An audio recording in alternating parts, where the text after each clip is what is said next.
Salut à toi et bienvenue sur la chaîne de Région et Terroir. Je me trouve dans le canton de Fribourg et plus exactement dans la Broye et ce dans le petit village de Glettrans. Aujourd'hui, je t'emmène à la rencontre de Cédric Progin, artisan meunier passionné et fondateur du moulin du Grain à Moudre. Son parcours atypique l'a mené à redonner vie aux méthodes d'antan. Il moud son grain à l'ancienne et façonne son pain avec amour en mettant à l'honneur les producteurs locaux. Alors si tout comme moi, tu es curieux de découvrir son histoire, de plonger dans les secrets d'un pain authentique et de comprendre pourquoi privilégier une consommation locale fait toute la différence, eh bien écoute, le plus simple, c'est qu'on parte à leur rencontre. C'est parti, suis-moi.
Salut Cédric.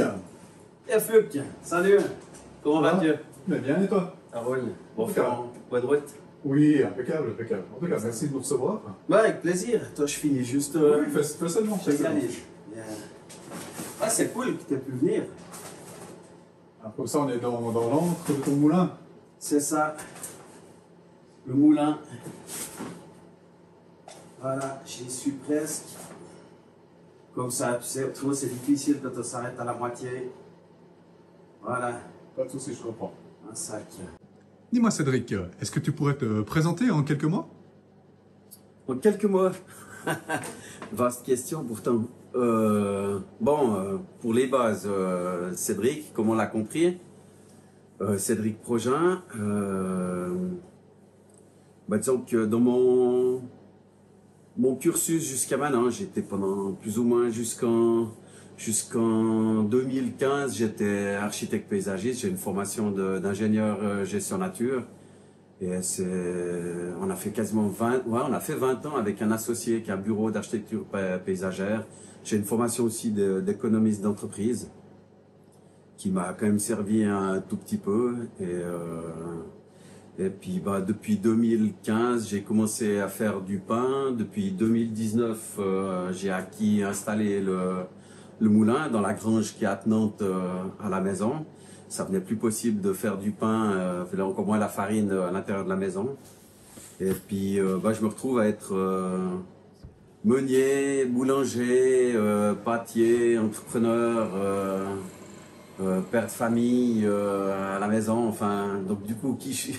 Me présenter, c'est toujours une question un peu difficile. Après, comme tout le monde, j'ai multicasquette, quoi. La vie est passionnante. Qu'est-ce qui t'a amené à faire du pain et puis justement le côté meunier? Parce que c'est vraiment un parcours atypique là. Ah, complètement. Alors, tu m'aurais dit en On a acheté la maison ici en 2012. Tu m'aurais dit, même en 2012, qu'un jour je ferais de la farine, du pain, etc. J'aurais bien rigolé parce qu'il y avait vraiment rien qui me destinait à ce genre d'activité. Moi, je suis plutôt bouquin ou méditatif. J'ai aussi été sportif, mais vraiment plutôt bras cassés quand il s'agit de travailler de mes mains. Mais en fait, ça commence comme souvent par une anecdote. En fait, c'est mon épouse qui voulait acheter un robot ménager. Et je résistais parce que j'étais déjà un peu cette fibre écolo. Donc ça m'embêtait d'avoir un robot de plus à la maison. Et un jour, bon, j'ai craqué, comme ce que femme veut, femme obtient. Donc j'ai craqué, là, on s'est acheté un robot ménager.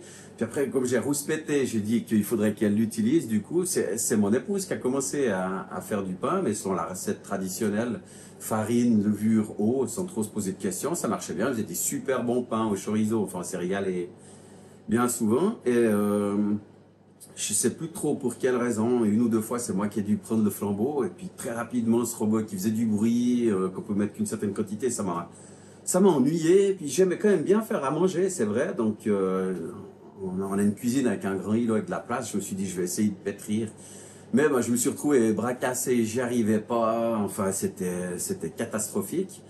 Mais j'ai commencé à m'intéresser à la question, acheter des livres, regarder de la documentation, des tutos sur Internet. Et puis là, j'ai découvert tout un monde, en fait, c'est comme tout, du moment qu'on s'intéresse à quelque chose un peu en profondeur, en fait, tout est passionnant. Donc j'ai découvert tout un monde passionnant, mais qui en même temps, tout le monde mange du pain, donc j'avais les moyens de m'intéresser un peu plus en profondeur. Et c'est comme si j'ai tiré un petit fil, puis il y a toute la pelote qui est venue. Donc j'ai commencé à faire le pain, j'ai commencé à travailler après avec le levain, j'ai découvert différentes qualités de farine, les moules à instrier, etc., etc.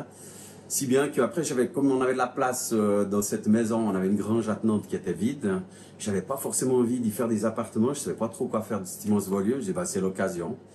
On y a construit une structure qui permet d'héberger à la fois le moulin, une petite boulangerie artisanale. Ça reste du bricolage à l'échelle de ce qui se fait bien souvent aujourd'hui, mais disons que je peux le faire comme je le veux, en fonction d'une matière la plus originale possible, aussi la plus locale possible, de transformer le plus naturellement possible, le plus vertueusement possible. Donc c'est quelque chose qui s'est inscrit en reprenant des valeurs que j'avais déjà. Et on s'éclate, quoi. Ah ben, belle aventure. Ouais, on peut le dire, l'aventure, ouais. J'ai cru comprendre aussi que tu favorisais justement ce qu'on appelle le circuit court. Qu'est-ce que tu peux nous en dire en fait par rapport à ça? Ouais, alors, disons que les circuits courts, là c'est aussi un peu ma fibre justement écolo au niveau énergétique. Quand on s'alimente, c'est pour qu'on ait de l'énergie nous-mêmes. Il n'y avait pas tellement de sens. Enfin, à l'heure actuelle, on voit bien souvent, on fait venir de très loin ce qu'on va mettre dans notre assiette. Donc ça, finalement, on mobilise beaucoup d'énergie juste pour les transports, pour amener dans notre assiette. Alors, du moment que que j'avais la possibilité de fabriquer de l'alimentation pour la mettre dans mon assiette, les circuits courts, c'était juste une évidence. Après, ça permet aussi de s'intégrer parce que je travaille forcément avec des agriculteurs qui vivent pas très loin de chez moi. Ça permet de constituer des communautés. Comme on vit à la campagne, c'est aussi quelque chose qui me paraît évident par rapport à la ville, même si c'est difficile il faut toujours nuancer. Mais disons qu'à la campagne, il y a des agriculteurs. Les agriculteurs, ils produisent des céréales. J'ai besoin de céréales pour faire mon pain, pour faire ma farine, etc. Et puis, en ayant un moulin, on a aussi, on se retrouve avec des sous-produits, par exemple les enveloppes extérieures, le gros son. Nous, on la consomme pas. En revanche, le bétail, lui, le consomme et il adore ça. Le bétail, on en a besoin aussi pour avoir une certaine fertilité dans les champs, donc pour avoir une bonne qualité de grain. Enfin, disons que c'est forcément cyclique. Alors, circuit court, ça permet justement de connaître les gens. J'ai moins besoin c'est plus souple à utiliser au niveau de mes transports à moi.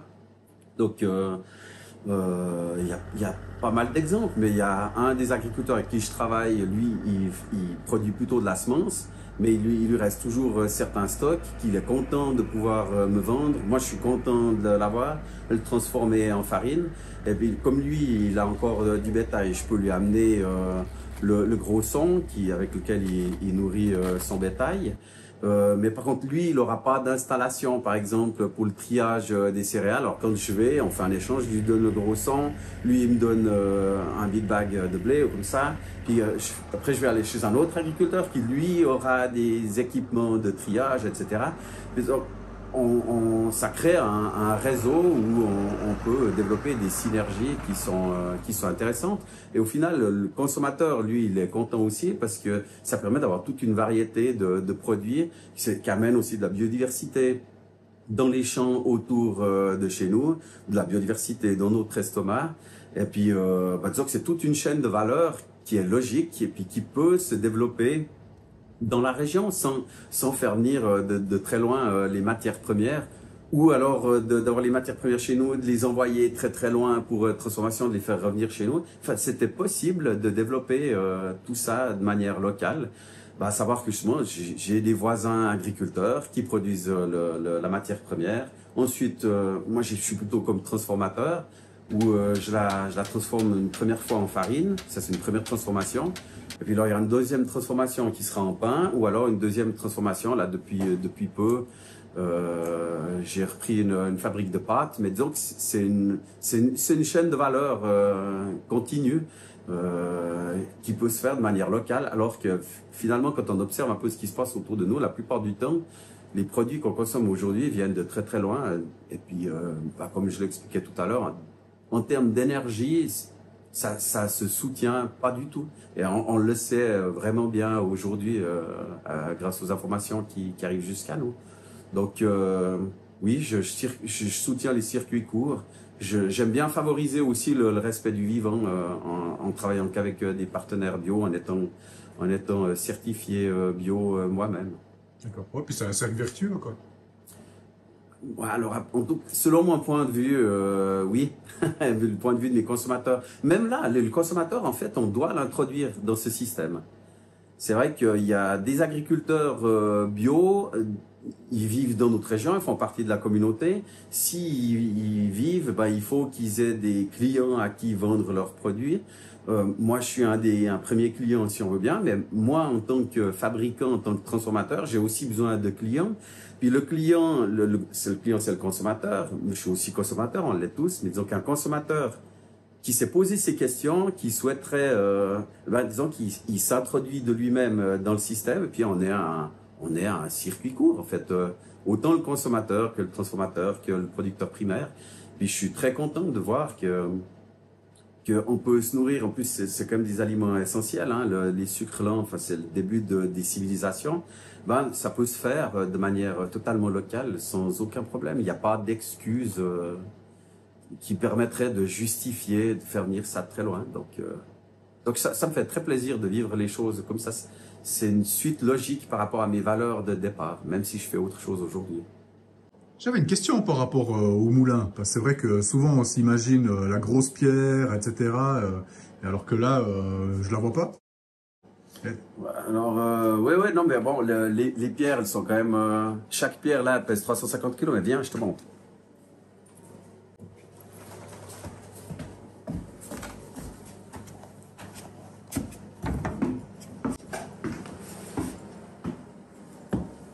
Alors voilà, t'as deux pierres. Là, c'est la pierre dormante, la pierre volante. Celle qui est là-dessous, on la voit pas, mais c'est celle qui bouge. Et donc chaque pierre, donc l'ensemble du moulin là, c'est quand même 700 kg, donc c'est quand même des grosses pierres. Mais après, elles sont pas plus grosses, c'est pour des raisons aussi d'oxydation, ça devient vite complexe. Mais donc sur le principe, ce qu'on voit souvent sur les moulins, c'est les silos ou les zones de stockage. Les moulins, le broyage du grain, c'est jamais gigantesque non plus. Sur le principe, là, donc le grain, il est stocké au-dessus de nous, il va venir dans la colonne comme ça, il tombe dans cette trémie. Ensuite de quoi, il vient reposer sur cette petite pièce métallique qui va tourner grâce à cette pièce, qui va vibrer, pardon, grâce à cette pièce qui n'est pas ronde. Mais tout à l'heure, on va le faire fonctionner, tu pourras mieux voir. Le grain tombe, il tombe dans ce qui s'appelle l'œillard ici, et il va se retrouver entre ces deux pierres. Et il va donc ce moulin, c'est un moulin à strier, c'est un des derniers systèmes de moulins qui est né. Il permet de, par rapport au moulin à pierre qui était à l'ancienne, où il fallait repasser plusieurs fois, où la pierre du dessus reposait tout son poids sur la pierre dormante. Ce système-là permet au grain de passer qu'une seule fois. Il va tourner, dérouler entre les deux meules. Ensuite, il va être expulsé à l'intérieur de ce tamis qui tourne. La boîte en entier s'appelle la bluterie. On voit que la bluterie n'est pas complètement horizontale, disons qu'il y a une pente, ce qui permet par gravité à la farine d'avancer. Et au fur et à mesure, elle va tomber, au fur et à mesure qu'elle avance dans le tamis qui tourne comme ça, doucement, elle va tomber au fond de la boîte où là se situe une vis sans fin, mais disons que c'est pas nécessaire. Et elle va ensuite sortir pour remplir les sacs de farine au-dessous. Ici, on a un tamis secondaire qui permet de trier d'autres fractions de la farine, les fins sons, qui sont aussi intéressants d'un point de vue nutritif, organoleptique, et puis au niveau des minéraux, etc. Alors voilà, Fluc, comme je te l'expliquais tout à l'heure, la farine depuis le moulin, elle coule ici, poussée par la vis sans fin, elle tombe dans les sacs, il n'y a plus qu'à peser, et puis c'est tout bon. Ensuite, c'est juste à côté, la boulangerie, je te propose de me suivre. Bien volontiers, je te suis.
Nous voilà dans la partie que je nomme la boulangerie. Et comme toute recette de cuisine, on commence par les préparatifs. Ce travail commence en général en début d'après-midi et se poursuit jusqu'en soirée. Alors on commence par broyer le sel parce que j'utilise un sel sans additifs qui sont des anti-agglomérants souvent, en plus du fluor, etc. Et puis ensuite on va de l'autre côté, dans la partie du moulin, où là on sélectionne chaque farine. Ensuite, quand je réceptionne les bacs avec les recettes de farine, je peux commencer à mélanger le levain, donc peser déjà le levain en fonction du nombre de pains qui seront produits pour chaque bac. Et le levain, comme chacun sait, c'est un mélange de farine et d'eau uniquement. Il n'y a pas du tout de levure, ce qui permet d'obtenir un pain en lactofermentation qui bénéficie de beaucoup d'avantages organoleptiques, mais aussi au niveau de la digestibilité. Ce sont des pains qui sont plus facilement tolérés que des pains à la levure parce qu'ils ont été préparés pendant un plus long laps de temps. En même temps que le sel, je prépare en général les ingrédients pour les pains spéciaux. Il faut aussi mettre à tremper, réhydrater, détruire l'acide phytique par exemple. Ce sont des détails un peu techniques. Tous ces éléments préparés, nous allons ensuite les incorporer les uns après les autres dans le pétrin. Donc en général, c'est le mélange de sel et de farine. Puis pour les pains spéciaux, on rajoute les noix par exemple, ou les fruits, les graines.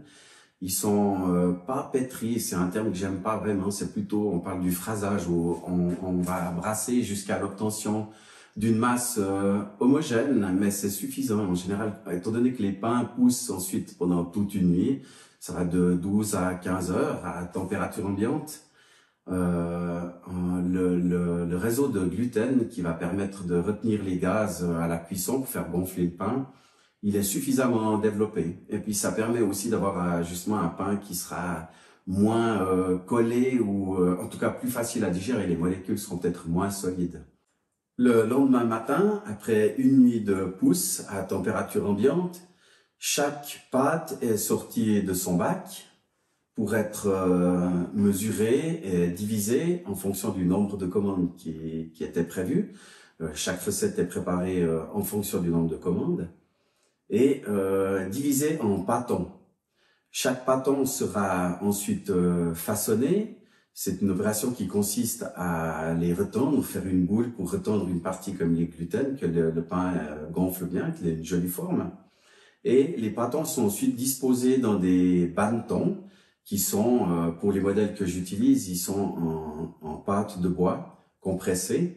Mais il existe aussi d'autres modèles en osier où au tout début j'ai travaillé avec des paniers de Pâques que j'avais nettoyés et puis dans lesquels je mettais un linge enfariné.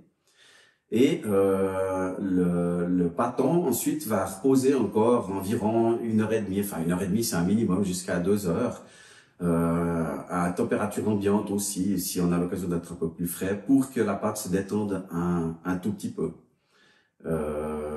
Cette opération est reprise pour chaque pâton. On travaille aussi avec une autre technique, avec des couches en lin pour des pains qui sont allongés, comme on pourra le voir au moment des cuissons. Quand vient le temps des cuissons, alors on travaille avec des fours à pierre qui fonctionnent à l'électricité, mais sur le même mode que des fours à bois, c'est-à-dire que la cuisson du pain se fait à chaleur tombante.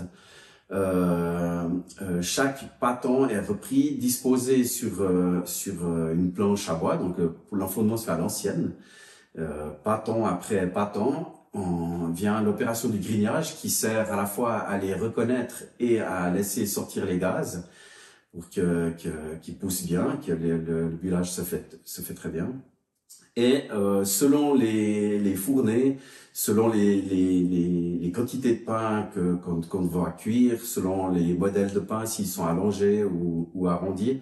Donc chaque fournée est différente, c'est un véritable Tetris que de les arranger les uns les autres. Ensuite, la cuisson dure environ 35 à 45 minutes, mais il faut régulièrement les contrôler. Donc après une vingtaine de minutes, il faut déjà enlever la vapeur. Ensuite, ceux qui sont dans les bords, par exemple, doivent être mis pendant un certain temps au milieu. Et puis les premiers peuvent déjà être sortis. En général, à mi-fournée, ma collaboratrice commence le façonnage aussi des tresses. Les recettes commencent en principe au moment, enfin entre les cuissons et le façonnage des pains. La tresse se fait toujours à la levure chez nous, donc c'est une opération qui est beaucoup plus rapide que le pain au levain. Chaque cuisson, donc chaque pain, comme je le disais tout à l'heure, est contrôlé séparément. En tapant au-dessous, un bruit sourd doit se faire entendre, faute de quoi le pain ne serait pas cuit. Alors, pendant cette opération, on travaille en général à deux dans le fournil, où pour ma part, je m'occupe plutôt de la cuisson, gère les cuissons. Ma collaboratrice poursuit le façonnage des tresses.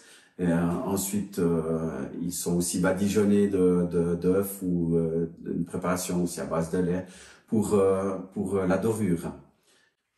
Lorsqu'un four se libère ou que les pains sont sortis des fours, ces derniers sont moins chauds et on a une température qui convient pour la cuisson de la tresse.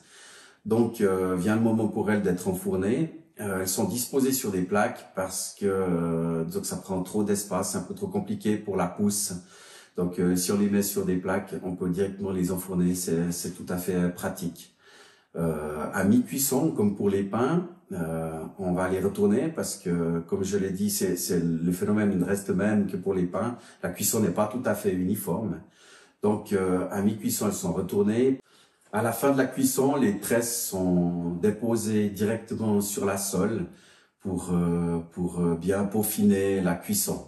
Et les tresses vont finir justement leur cuisson tranquillement, petit à petit, jusqu'à ce que la dorure soit parfaite. Je voulais encore te demander, est-ce que tu pourrais nous énumérer les sortes de pains que vous réalisez? Oui, bien sûr. Alors pour chaque fournée, c'est différent. On en fait une dizaine en règle générale.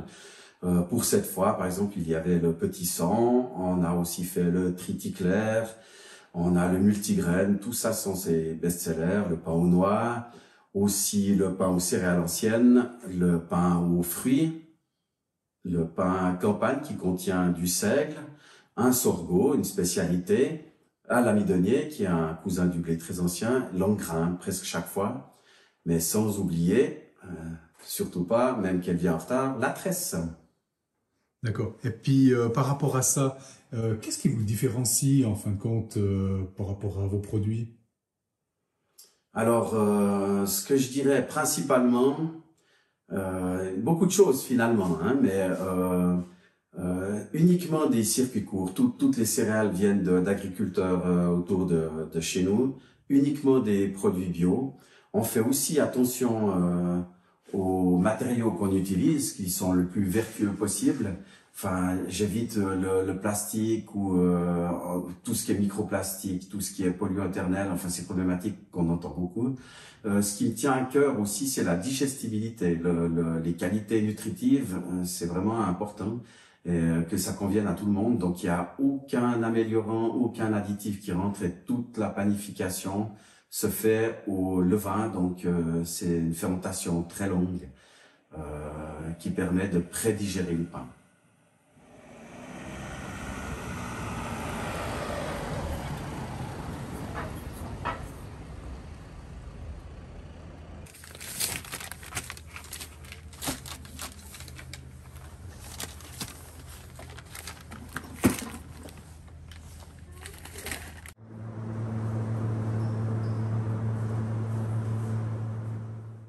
Alors voilà Fluc, comme je t'expliquais tout à l'heure, ici on est dans le local de fabrication des pâtes. Alors bon, c'est une histoire récente, ça fait depuis le mois de novembre 2024 où j'ai appris qu'un de mes partenaires en fait, qui fabriquait des pâtes avec des farines, il le faisait pour moi, il allait arrêter pour différentes raisons. Et puis comme ça restait dans la chaîne de valeur dans laquelle j'ai débuté, en fait, c'est-à-dire commencer par les grains de céréales, le blé, l'épeautre, etc. Enfin, je trouvais important de garder cette activité présente tout près de chez moi. Déjà qu'il y avait un employé, etc. Il y a toute une structure avec un réseau de distribution. Et puis, ça va dans exactement le même état d'esprit, la même philosophie que le pain, c'est-à-dire travailler des ressources qui sont produites tout près de chez nous, dans le respect, et d'ailleurs mon prédécesseur, dans cette histoire de Laudato aussi, il avait exactement la même philosophie de vie. L'idée, c'était d'être le plus vertueux possible, de travailler une matière première qui est produite chez nous, de la transformer chez nous, et puis de la consommer aussi chez nous. Donc, en plus, l'avantage, c'est que je transforme mes farines. Donc, c'est des farines qui contiennent le germe de la céréale. C'est quand même quelque chose qui est presque confidentiel, en fait, dans l'industrie de la transformation de matières céréalières, pour différentes raisons aussi, alors que finalement, c'est une des parties les plus nourricières dans le grain. Donc, c'est vraiment dommage de jeter.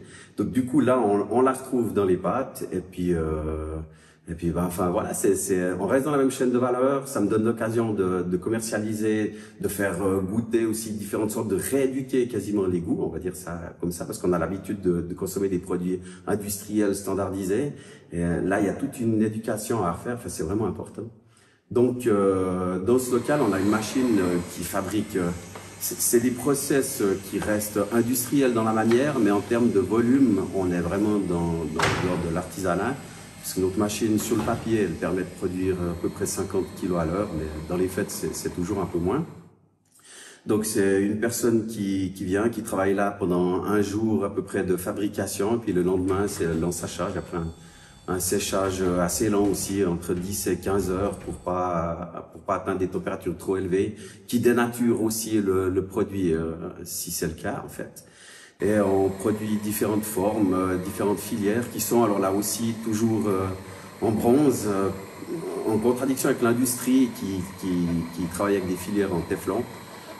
Avec toute la problématique des polluants éternels qui est en train enfin d'advenir au jour, ça me paraît important d'en parler. D'ailleurs, des industriels s'y mettent aussi, ils font une grande publicité autour Barilla, par exemple, pour pas la citer, hein, c'est pas le but de faire la publicité, mais maintenant ils ont toute une gamme Albronzo, donc c'est pas juste des arguments de vente, c'est vraiment des faits, mais simplement il faut peut-être le savoir. Et du coup, c'est une des missions, si j'ose dire, que je me donne, c'est de expliquer, pas seulement produire et vendre, mais surtout expliquer aux gens en fait finalement la différence entre nos produits et puis des produits qu'on trouve dans la grande distribution. C'est pas uniquement les prix, c'est pas uniquement du bobo ou enfin souvent ça va quand même chercher plus loin. Il y a des véritables raisons. Et donc dans mon activité de tous les jours, cette part de communication, d'information, elle est très importante. Maintenant peut-être que je pourrais aller te montrer les différentes filières avec lesquels on fabrique nos pâtes. Ah ben écoute, très volontiers. Alors voilà, la machine maintenant elle fait des vachettes parce qu'elle a une filière qui va former la pâte en vachettes. Là il y a d'autres sortes de filières, elles sont toutes en bronze. Et puis chaque fois la fente, l'ouverture en fait détermine la forme de la pâte à la sortie. Les filières sont fabriquées en bronze, ce qui permet à la pâte d'être un peu plus rugueuse. Elle va mieux absorber les sauces, par exemple. Mais c'est peut-être bon à savoir que dans l'industrie, pour aller plus vite, souvent les filières, elles sont en téflon. Qui fasse garantir.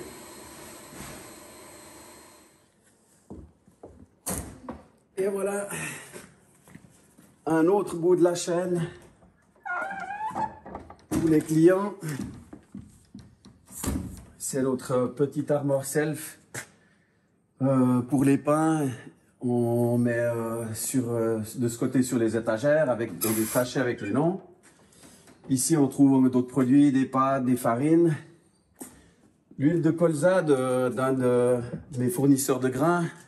Quand on est allé mettre le son, c'est lui qui fait cette huile de colza. Et puis, disons que l'armoire, en général, c'est ouvert presque 24 heures sur 24. Ils viennent chercher les produits qu'ils souhaitent. Quand ils ont commandé, on peut le disposer ici si les horaires ne coïncident pas. Ou alors ils viennent à l'improviste, mais ils se servent une petite caisse ou bien alors avec les paiements habituels numériques. Voilà, en tout cas Cédric, je te remercie infiniment de nous avoir reçus, puis de nous avoir présenté ton univers. Et puis j'espère qu'on aura l'occasion de se revoir. En attendant, je te souhaite une bonne continuation. Et puis à une prochaine. C'était un immense plaisir. C'est réciproque. Plaisir partagé, je crois. Ouais, c'est cool. Et puis volontiers à une prochaine. Oui. Merci d'être passé, merci de faire tout ce travail pour nous, c'est vraiment chouette. Ah bah écoute, de rien, avec grand plaisir. Merci Cédric. Prochaine, ciao, ciao. salut.